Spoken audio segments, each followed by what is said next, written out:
அரசு ஊழியர்கள் மற்றும் ஆசிரியர்களுக்கு பழைய ஓய்வூதிய திட்டத்தை அமல்படுத்த வேண்டும், காலி பணியிடங்களை நிரப்ப வேண்டும் உள்ளிட்ட பல்வேறு கோரிக்கைகளை வலியுறுத்தி 200க்கும் மேற்பட்ட ஜாக்டோ ஜியோ அமைப்பினர் மதுரை மாவட்ட ஆட்சியர் அலுவலக வளாகத்தில் போராட்டத்தில் ஈடுபட்டிருக்கிறார்கள். கூடுதல் தகவல்களை செய்தியாளர் ஹரிகிருஷ்ணனிடம் கேட்கலாம். ஹரி, இப்போ 200க்கும் மேற்பட்டோர் போராட்டத்தில் ஈடுபட்டிருக்கிறார்கள். கூடுதல் தகவல்கள் என்ன? அந்த பகுதியில் மாவட்டத்தில் என்ன மாதிரியான பாதிப்பு ஏற்பட்டிருக்கு பள்ளிகள்ல?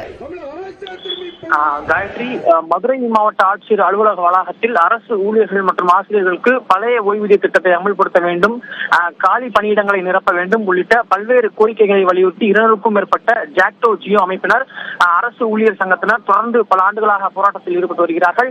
குறிப்பாக அரசு ஊழியர்கள் மற்றும் ஆசிரியர்களுக்கு பழைய ஓய்வூதிய திட்டத்தை அமல்படுத்த வேண்டும், காலி பணியிடங்களை நிரப்ப வேண்டும், ஊதிய முரண்பாடுகளை களைய வேண்டும் என உள்ளிட்ட 10 அம்ச கோரிக்கைகளை வலியுறுத்தி இந்த ஜாக்டோ ஜியோ அமைப்பினர் தொடர்ந்து பல ஆண்டுகளாக போராட்டம் நடத்தி வரும் நிலையில் கடந்த சட்டமன்ற தேர்தலின் போது பழைய ஓய்வூதிய திட்டத்தை அமல்படுத்துவோம் என திமுக தேர்தல் வாக்குறுதியை அளித்த நிலையில் 2026 சட்டமன்ற தேர்தல் நெருங்கும் நிலையிலும் இந்த வாக்குறுதி நிறைவேற்றப்படவில்லை என கூறி தற்பொழுது இந்த மாநில அளவிலான தற்போது ஜாக்டோ ஜியோ அமைப்பினர் போராட்டம் நடத்தி வருகிறார்கள்.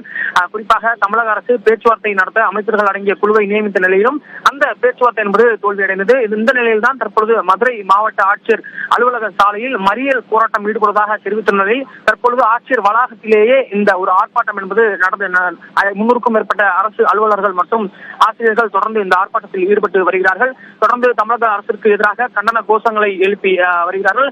அதே போல மாநகர காவல் ஆணையர் லோகநாதன் தலைமையில் 50க்கும் மேற்பட்ட காவல்துறையினர் மாவட்ட ஆட்சியர் வளாகத்தில் பாதுகாப்பு பணியில் ஈடுபட்டு வருகிறார்கள். காயத்ரி, நன்றி ஹரி, கூடுதல் விவரங்களை வழங்கியமைக்காக.